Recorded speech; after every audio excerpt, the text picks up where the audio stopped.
Hello, everyone, and welcome back to another edition of Return Missionary Next Chapters podcast. I am your host, Sid Bassett. Today, we're joined by Austin Bunkall as he shares some of the most challenging and transformative chapters of his life. From a sports-filled childhood to serving a mission in Argentina, Austin opens up about the crushing weight of perfectionism and the unexpected panic attack that changed everything. He candidly reflects on returning home early, navigating the heavy fog of anxiety and shame, and ultimately discovering healing through faith, family, community, and self-compassion. We also explore how grief, family, and service shaped his path forward. This is a deeply honest conversation about resilience, divine worth, and the gentle reminder that hard chapters do not have to define our life. Austin, welcome to the show. I'm glad to be here. Well, it's wonderful to have you. We had your sister on, Kinsey, back in episode 26. I didn't even know her until we met. We got to talk to each other, and then we had her on the show, and just a really amazing story. And she brought you up talking about her family. And I just had this feeling, you know what? I'd like to get to know this guy, Austin. Tell us about those early years of your life before you decided to think about going on a mission. I grew up playing a lot of sports. I love playing football. My family were pretty big into playing sports. It was football, wrestling, and softball. Now, did you have a sport of choice of all those? Yeah, I did football and wrestling, and did football pretty much my entire life since I was 8 years old.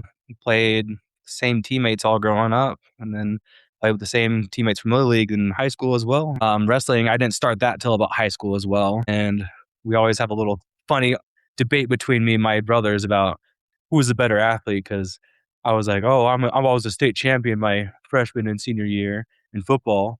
And then my brother would say, well, you had a bunch of teammates. I was a state champion in wrestling my senior year. Always a constant funny banter. So you had older siblings that were in the business, so to speak. And so did you play football in high school? Yes, I did. A big deal. What school did you go to? I went to Bingham High School. Okay, so South Jordan, and not far from where I live now. They have an incredible program. So you must have been quite good, much better than me. I'll say I had to give up, I think, at the age of 14. So I was pretty large. It was easy to be good when you're bigger than the most people. Okay, what position did you play? No, I was an offensive left tackle. so you know the O-line guys pretty well, so that's great. Okay, so even though you grew up in the church and there was probably a certain expectation that you'd serve a mission, did you always want to serve? I would say yes and no. I didn't not want to serve a mission, so I said, of course, I'll go serve a mission. That sounds like an incredible journey. It would be very spiritual, and preaching the gospel would be amazing. Football got in the way, but did you go to seminary all those years? Yeah, I went through seminary and I graduated from seminary. Luckily, we had our seminary classes that was integrated with all of our classes that we could take during middle school and high school. So I never had to do a early morning class and never interrupted with my other classes. So just busy schedule altogether, though. Well, I keep forgetting about that. Growing up outside of Utah, we had that early morning seminary, and you could actually just go to school and go to seminary. Did you have like a mission prep course or anything like that before you left on your mission? Yes, there was a mission prep class that we always all had available that we took, and it was at the steakhouse building that we had. And it was taught by two gentlemen, and one of them was actually the father of one of my closest friends. And he was also like a news reporter, so everyone kind of knew him, but it was really fun. Just a bunch of elders and sisters getting ready to preach the gospel. Oh, that's wonderful. I mean, that's a great camaraderie. And I find sometimes in Utah, there's a big group of people who are planning to go on a mission. For many of us, there's just usually one person or two. So it's fun to have so many. So you prepared to go to mission. You said, why not? I think this is the word. Why not go? And it'll be fun. So you decided to do that. You opened your call and you got called to Argentina. Tell us about that call opening. Were you excited? Were you nervous? What was that like? I was very nervous. I even have the video. I go back and look back all the time, and my hands were just shaking a little bit when I was opening it. And I had lots of family and friends there to announce it. And I was super excited because my same good friend that his dad who taught the mission prep class, he ended up serving in Argentina as well. I've been to a couple of these because I was a priest quorum specialist, I think is the name that I had. And I'd go to some of these openings, and there seemed to be just the whole high school showed up for these things. Did you have a lot of people there for the opening? I had quite a bit of friends and family there. I Friends think and family. probably at least around 40, maybe 50 people that were there. It was very packed. So a lot of support for you to go on the mission, and here you're off to the MTC. Tell us about your mission journey from your MTC to getting out into the field in Argentina. During that time, it was relatively new after the influx of missionaries after the announcement of the age change. We ended up having a separate part of the MTC. So we were called the Spanish district because we weren't even actually in the MTC in Provo. We were in a separate section that used to be college dorm rooms and housing that they had set up temporarily to be classrooms for us to learn. But it was a really cool environment. Just everyone there was speaking Spanish and learning Spanish and the gospel. So I felt like it was a very unique environment to actually develop those kind of skills for preparation for our mission. So when you got to Argentina, tell us about that experience, because I'm going to go ahead and jump to the conclusion here. Your mission ended earlier than you anticipated. So take us through those first few transfers. How did those go for you? Honestly, it was kind of nerve wracking. I don't want to get lost. So I don't want to say the wrong thing. Got posted my first area, and it was with who was the previous assistant to the president. He used to be an AP, but ended up becoming a trainer, which was super fun because he actually went out to high school and he was just like a year ahead of me. So I guarantee we ended up being a little rivals against not really knowing, but just good friends when we were out in the mission field. It was a pretty beautiful place to be. It was super hot, like intense humidity. So I feel like that was constantly weighing down on me and just sweat all over my body. I don't think there was any like events that ever happened to me on the mission that made me kind of start feeling worn down a little bit. I was kind of in the mentality, or at least trying to be that thought process of whatever gets thrown at me, I can handle this. Well, you faced a defensive line, and so you know what the enemy looks like on those lines. And Yeah. sounds Bumps like and bruises. you're up for anything. As I continued in the mission field, teaching a lot of people, I kind of had this overhanging pressure in the back of my head of, oh, I've done so much in my life. I've been spiritually blessed and spiritually prepared that I should be able to handle anything. I can take care of anything. And for better or worse, a lot of people in my life speaking to me kind of like, you're an incredible human being. You have such a strong spirit. I know you're going to do incredible on your mission. I guarantee you're going to be a future leader of this church, everything. And I feel like that was just them being kind as well. But Yeah. all these different things of what I should be as a missionary, what I'm supposed to be doing, the Lord's work and helping these people. And if I don't do it right, then someone could be not being taught as well as they should have been. Kind of made me feel like I need to be as perfect as possible. I can't have issues or bring up issues because I need to forget myself and go to work, which it really does help. But it was just something that ate away at me day by day a little bit. Interesting. And ultimately, it got to the point where we were just in this area that I was supposed to know very well. And that overhanging pressure just kind of was still there all the time. Like, you have to do more, you have to do better, you can't make a mistake. And it got to the point I just felt sick to myself. I ended up losing like 70 pounds. I don't know what specifically it was. I was just letting myself get a little too worked up over what was expected or what was supposed to happen. But I ended up actually having a severe anxiety attack where all I could think was, oh, I cannot do this. I cannot do this. I need to get out of here. And unfortunately, without saying anything or telling my companion, I kind of just grabbed my clothes and got dressed and walked out the door. I just kind of just left the apartment by myself and just walked and I just had to get somewhere other than where I was at. I was just wandering, trying to stop at different places, trying to get my mind off, distracted where I went. I actually ended up going to a movie theater and watching a movie, Wow. but not really paying attention to anything that was happening. I feel so bad about it and thinking about it now, but I ended up coming back hours and hours later. I think it was sometime in the evening. So I'd been gone for probably like 8 hours at this point, but I felt pretty ashamed with myself, kind of like that I let myself get to that point. And when I came back, there was nothing I could say to try to salvage the situation. It was just pretty self-destructive.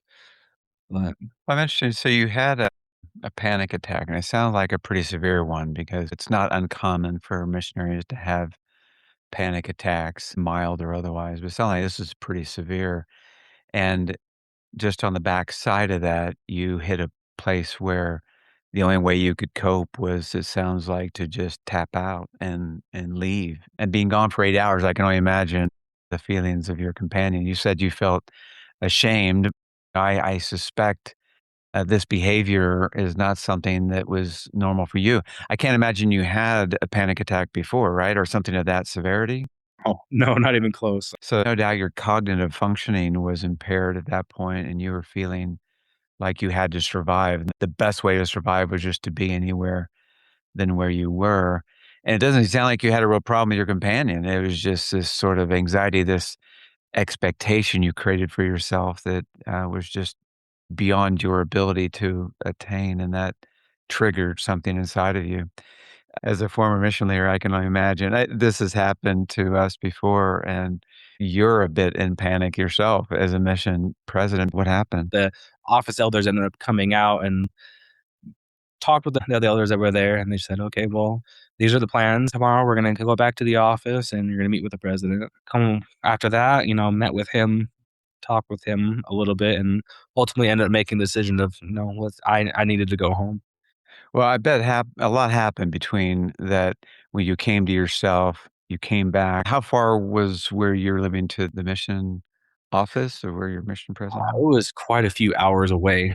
We were out in a area called La Ferrere, and the office headquarters was in Ramos Mejia, which was a lot closer to like the central or capital of Argentina.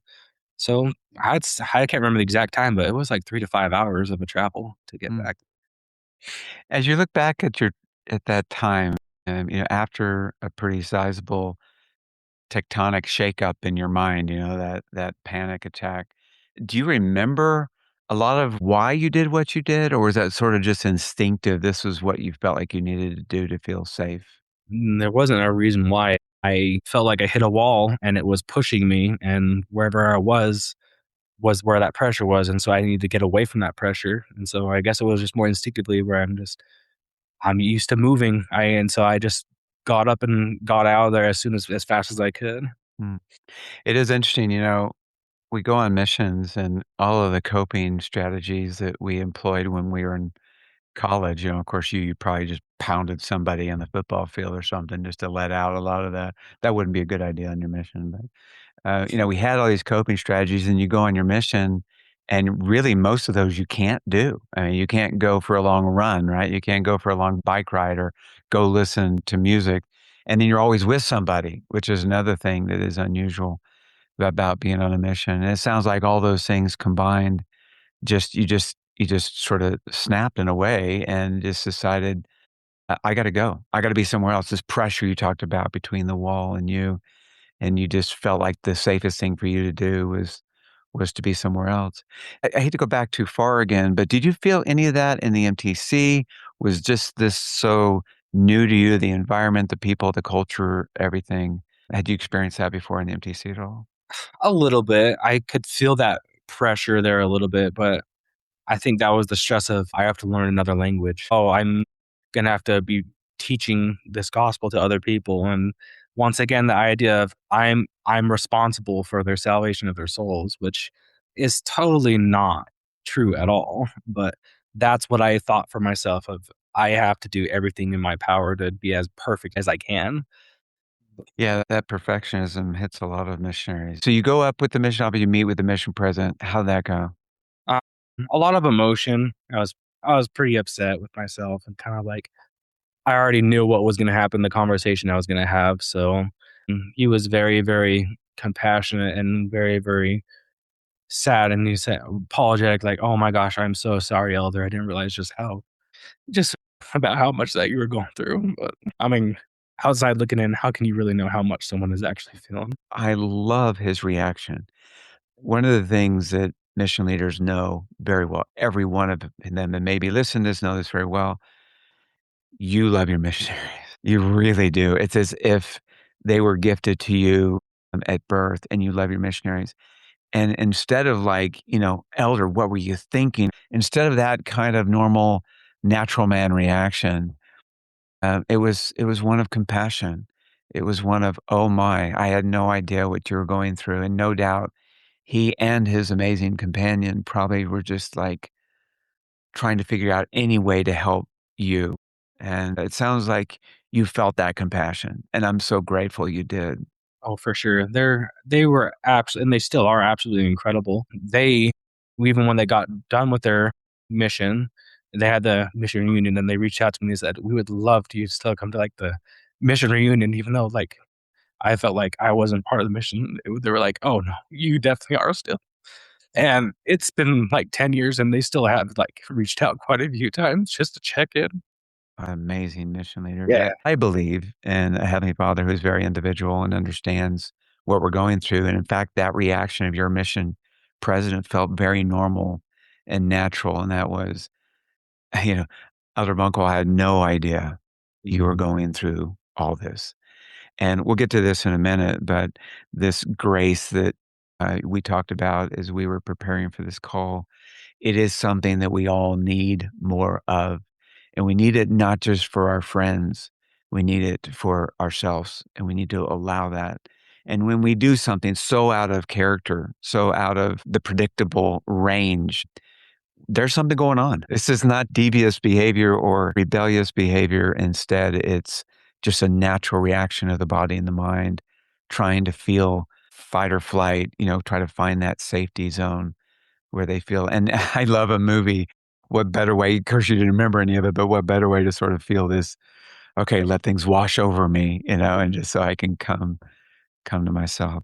Okay, so you had this very heartfelt conversation with your mission president. Tell us the steps then that led you to returning home. I ended up having a call home, talking to my parents and trying to talk with them, and them trying to understand what was going on. The end of the flight home, that was kind of brutal. Kind of just sitting on it. I had a flight that ended up going to Houston, and from that airport, I was waiting for the next flight to connect to Salt Lake City, and there was a person there that I was sitting next to the gate, and I had my name tag on still, was sitting there, and we ended up getting talking. He said, "Oh my gosh, I served a mission in Argentina as well, in Buenos Aires." I was sitting there trying to pretend like absolutely nothing happened. And he was like, "Oh, congrats to you. You're heading back home." Oblivious to like what had actually happened. And he had a first class ticket in his hair, and he switched tickets with me so I could take first class back. And I was like, "Oh, well, thank you." Which of course I felt a little ashamed about, like, "Oh, I didn't deserve that." But ended up heading back home. Uh, my whole family was there. Bless their hearts, they were still there with like signs in hands, like, "Oh, welcome home, elder." Like nothing had happened. And they were so happy to see me, supportive even then, which is, once again, I didn't feel like I deserved it. But it was so interesting just kind of like how I internalized how horrible I was. But everyone around me was like, "Oh, we love you. We're here for you. And we're so proud of you, even like what you did do." Yeah. I mean, you pressed the button that says, "I will go where you want me to go, dear Lord." I mean, you're the one who did that. I mean, nobody did that for you. Maybe your sister or brother or somebody snuck around and hit that button and says, "Okay, submit to the bishop." But no, you did that. That's what the Lord asks of us is our heart, the willingness of our heart. And I think about it. Just imagine the eternities that we're looking at here, and what's the difference between 18 months and eternity? Yeah. Because you did it. You went out and served your 6 months. An Argentinian fan? Are you rooting for them in the World Cup at all? I feel a little bit like a traitor, but I'm sorry. Like, it's hard not to be obsessed with Lionel Messi. He's Yeah. phenomenal. And so even in the last World Cup, I always root for Argentina. I love it.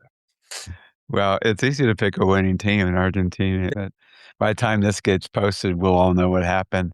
But I serve my mission in Spain, and of course, I will secretly always want Spain to do very well. But I love here's what I'm feeling. I know our listeners are feeling this too, Dr. Bunkle. You were everything that everyone said of you before you left on your mission. All those compliments that you received, all those things were true. Not that you would become a leader, but that your heart was prepared to become a true, valiant servant of our Heavenly Father. And that is the part that maybe was hard to receive for yourself. And I'm so grateful that you, when you got home, you received some help and you've moved yourself in the place. I do want to talk about now. You've come home, the signs were up, the love was shown. You felt as if you served a mission, yet you felt empty in so many ways. As you now have had a chance these many years to reflect on that time of returning home, if you could go back before you were set apart, what words of advice, what wisdom would you share to your younger self before you departed on your mission? Oh, that's hard because hindsight, I love where I'm at now with my wife and my family and my life, but I guess it would be for my own mental state, kinda go back and talk to myself and say, "It does not matter what decision you're gonna make. God's still gonna love you, and your life is still gonna be beautiful no matter where you end up." That's beautiful. We teach about grace, we teach about love, we teach about these things, and so often it's easy to teach to others, to our friends, but sometimes it's really hard for us to internalize and really believe it. But I suspect if you were talking to your younger self and you shared that gem of wisdom, you would probably believe it because you're convincing to your younger self. That's wonderful. And now I just want to share that with others as well, because I think that is a secret sauce that so many of us don't pick up on when we're younger and we're in our development years. So that's beautiful. We'll give you some more chance to reflect on that too. But so you come home from your mission. Did you, because of that extreme panic attack and those acute feelings that you felt that drove you all the way to return, did you get any help when you got home? What were the resources available to you? Um, I actually had a lot of opportunities to go to see, like, a church psychiatrist, and I ended up doing that quite a few times, going and talking a little bit and trying to find that little help I could get for my mental health, and I think that was pretty awesome and pretty incredible and kind of having that reflection because I know about a lot of other people, but I have in my personal life kind of felt like if there was anything super serious or a major issue with myself, kind of just like hold it in and let it sit there and then wait for it to either fade away to know if it was something that was serious or to know if like this is not going away. This is something I need to actually talk to someone about. And I end up developing that habit of doing that in that kind of process where I would actually try and take that and reflect on it a little bit and see where it was. But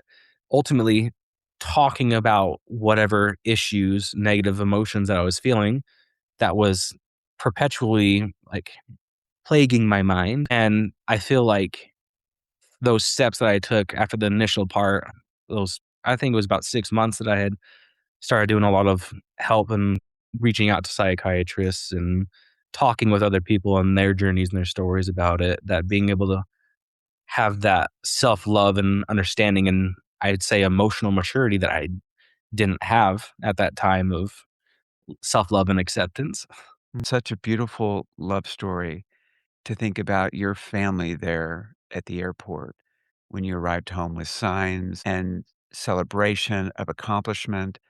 You obviously have a very special family and close family for them to do that. But they wanted you to feel that love for yourself as well.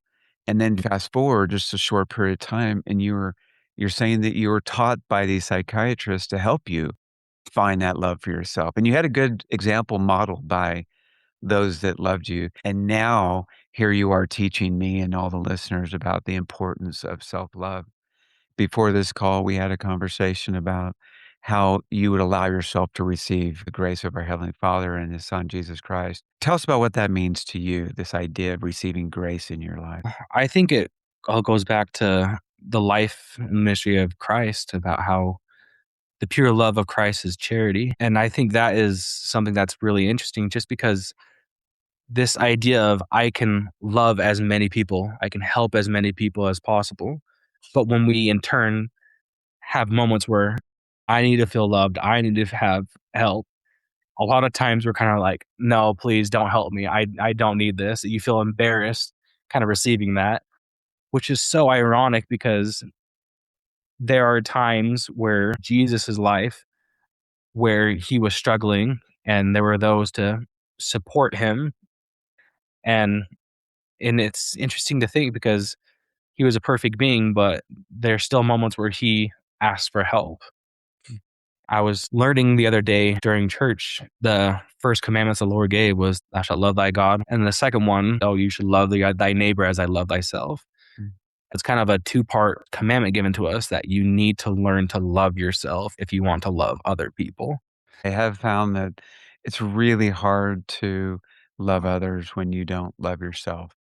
So it is quite reflective. And if you receive that love, because He does love you, just like that mission president loved you, if you receive that love, then it is much easier to find that self love and self compassion. So, based on an interview I had with your sister before, I know that there was a tragedy awaiting you in your life. A couple of family members close to you took their life by suicide, and I know that must have been incredibly hard.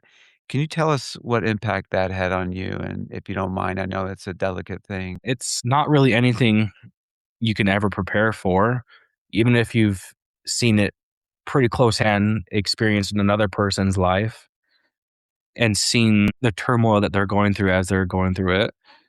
You never can understand quite how it feels until you're going through it. Honestly, it was pretty devastating. Interestingly enough, I actually did not have a good relationship with my brother.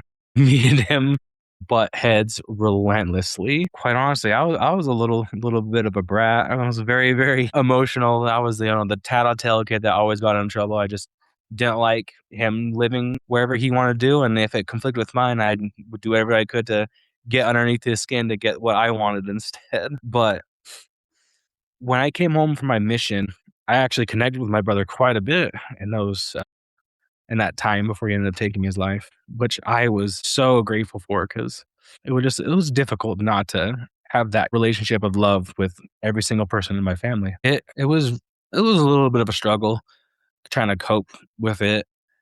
Uh, it was hard for a lot of my members' family seeing their grief, and on top of whatever grief I had, and all of us kind of trying to come together and love and help each other get through all this situation. We had gone to the temple and we could feel my brother was there with us, but it was something I feel like I'd never wish I had ever happened to anyone else. But like I said, gift of hindsight, I'd never say I was grateful it happened, but I love that I had that experience, that I've been able to reach out to other people and help them cope with grief and go through those steps and stages, and because it's hard. Well, it's interesting that you mentioned that your relationship wasn't at its peak, let's just say. And yet, in his passing, there was something that broke down, and you were able to see him perhaps for who he is. What a blessing that when you see him again, that you will not have that relationship you had as a child. Now you'll have a relationship as a man, and that'll be a sweet reunion. Now, did you know your cousin Casey as well? We're all very close with our cousins. We spend quite a bit of time with each other. I knew her very well as well. She was still quite a bit older than me. She was closer to the age of my older brother. But interestingly enough, I ended up working in a restaurant that one of my family members owned. And so she worked there and I got to work there with her. And so I got to spend more close time with her personally than I had in the previous. It was just, conversations you had at family gatherings. But no, we all loved her. We all loved each other. We knew each other very, very well. It was kind of like our cousins weren't cousins. We kind of viewed each other more about distant siblings than we would actually just distant cousins. Well, I just can't imagine losing two in such a short period of time and having to then put that in perspective with everything else that life is offering. First, let me just sit in that for a minute because I'm so impressed with how well your family circled around each other and lifted each other up. It's that same imagery I have of them at the airport with these signs, welcoming you back, having accomplished your mission as it was always meant to be. But one of the other things we do see is people coming home early and often can turn away from God. They can blame God, they can blame the church, they can blame their mission, they can blame all kinds of things. And again, I'm being very careful because there's probably a reason why they feel that way, right? So I'm not trying to negate why they feel what they feel. But you came back and your involvement in the church was pretty strong actually. I think you were saying you've taken on leadership roles. You were an elders quorum president in your ward. So, the church was not going to be a source of pain the rest of your life, it sounds like. It's a big question, but I'm gonna ask it. How did you do that? It was a long process. I ended up going to college down in Utah Valley, and I was living down there.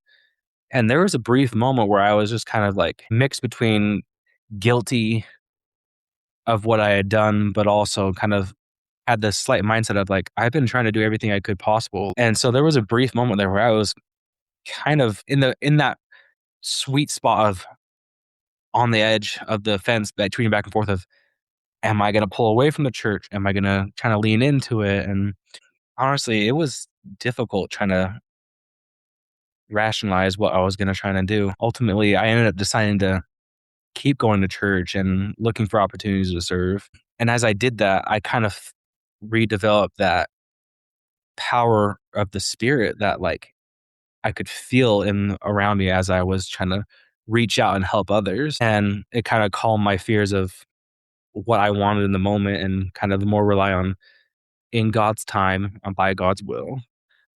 And put my head into it and shouldered the wheel stride and started working quite a bit. Well, I think it's great that you had the strength to lean into the church and to service. You surrounded yourself with very good people, obviously.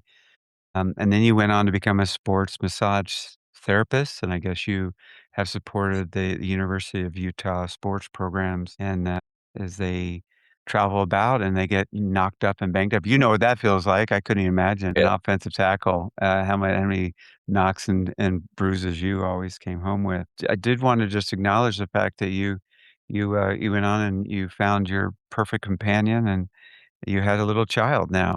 Congratulations to you. How is it bringing a child into the world? Well, of course, your wife did all the hard work, but Yeah. you bringing a child into the world and seeing almost heaven through his eyes. What did that feel like for you? I would almost describe it as like a pinnacle of like my reason for living. I I love my wife. She's absolutely incredible. And I think I said this when he was born. I said, I didn't know my life could be anywhere perfect. And then my son was born. Mm, And it's hard, but it's one of those things where it's the most rewarding thing. And there's not a single thing that he could do that could make me regret being a parent because just seeing him grow is absolutely incredible. Our listeners won't see your eyes, but your eyes just in one moment just lit up, at the idea of being a dad. Though I'm sure they want to close because you don't get any sleep as a dad. I know that.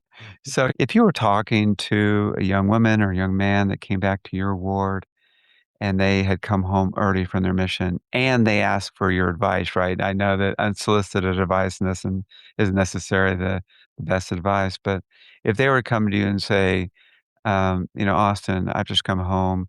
I know you came home. What advice would you offer me? What would you say? I would say focus on your relationship with your Father in heaven. Replant that foundation of God is there and God loves you, and find those opportunities to live a life as He would in a way that's you're able to accomplish. In doing so, I feel like you feel that presence of the Spirit with you profoundly. And I think that is more powerful than the lesson that you could have is your personal relationship with your Father in heaven. And I can teach you the ways that I did it, but it really is up to you to kind of find and develop that relationship. So find what works and what's good for you and trying to hone that a little bit. I guess it's not a coincidence that the first lesson in Preach My Gospel is about divine worth and your relationship with your Heavenly Father. It sounds to me like you've done a lot of work to hone that relationship with your Heavenly Father. I absolutely love that. This is the open-ended question. Anything else you'd like to offer to a return missionary? Uh, I think it kind of reflects back to the talk that Elder Holland gave in conference about him and his father going on a journey and getting lost and finding what path to take, and ended up praying and deciding to go on a path that wasn't the right one. But they ended up ultimately finding out that the path that they course corrected to was the for sure right one. And I guess I would just kind of say that you don't have to make the perfect decision. Make a decision with God's help in hand, and He'll let you know whether or not you are making the right decision or the wrong decision. Well, that's beautiful advice, and I appreciate you sharing that. I know that the other fellow members of your quorum must enjoy you in their quorum, Austin. You're very loving, compassionate. We appreciate your vulnerability. We appreciate the direction you've chosen to take in your life, because now you can be at the crossroads to help people like me and others to navigate those next chapters. Thank you. Of course. I appreciate it. Thank you so much.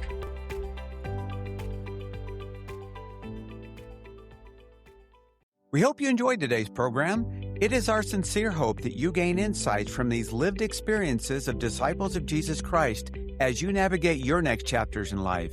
We look forward to having you join us each week for the unfolding chapters of our guests. Remember to follow us on Instagram at RMNextChapters for announcements and updates. Also, you can visit us on our website at rmnextchapters.com, where you can listen to each podcast directly or link to your favorite podcasting platform. As always, if you have any thoughts or feedback, we'd love to hear it. Please send them to sid@rmnextchapters.com. See you soon.